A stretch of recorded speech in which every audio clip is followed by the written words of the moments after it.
Le mât flottant est arrivé à bon port. C'est maintenant dans la cour du musée du Léman qu'est exposée la célèbre attraction des bains d'Ouchy. Soulagé et heureux, effectivement, puisque c'est quand même l'achèvement d'une péripétie qui a commencé il y a 1 année et demie, donc voilà, c'est un beau moment d'émotion. Ce qui est difficile, c'est un petit peu le transport et la mise en place de la structure par elle-même.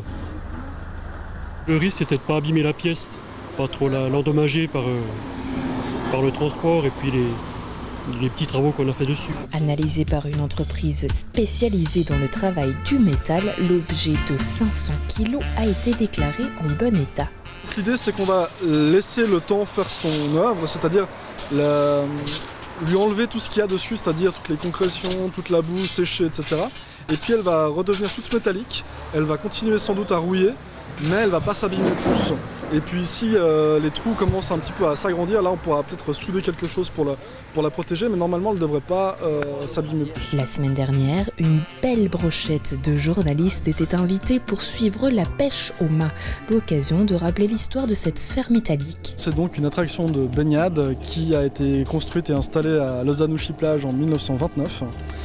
Qui permettait aux nageurs et aux baigneurs de s'amuser follement puisque on montait dessus et puis ça tanguait dans tous les sens en fonction du poids des uns et des autres et de ceux qui sautaient dans l'eau. À la faillite de l'établissement, l'installation disparaît dans les profondeurs du Léman. Le 24 août 1989, le scientifique Jacques Picard et le pilote Roger Thiébaut emmènent l'artiste Grace Jones à bord d'un sous-marin. Il tombe alors sur cette fameuse boule. Madame fait part d'un besoin pressant et l'équipage remonte précipitamment. J'ai quand même capté un signal sur l'échosondeur et j'ai proposé à M. Picard d'aller voir de quoi il s'agissait parce que ça pouvait être quelque chose d'important.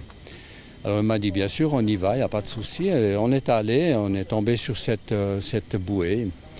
Et puis presque instantanément, j'ai dit à M. Picard, je sais ce que c'est la bouée des bains de Vidi. C'est lors des préparatifs de l'exposition Plouf, une histoire de la baignade dans le Léman que Roger rapporte la découverte de l'époque au conservateur du musée du Léman.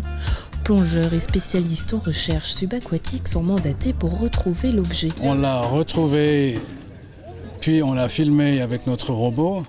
Et puis le robot a permis d'aller attraper le mât à la base. On y a mis un ballon de 500 litres, je simplifie.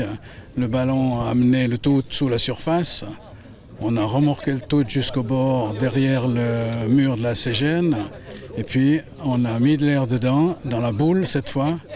Et puis on l'a amené dans le port. Et puis vous venez de voir la fin qui était d'aller d'où elle était hier jusque sous la grue. Alors ça s'est très bien passé, pas du tout comme prévu, ce qui est le charme de l'opération d'ailleurs, puisqu'on pensait qu'on pourrait la flotter, on pourrait la remplir d'air puis la flotter comme un petit bateau pour l'amener sous la grue.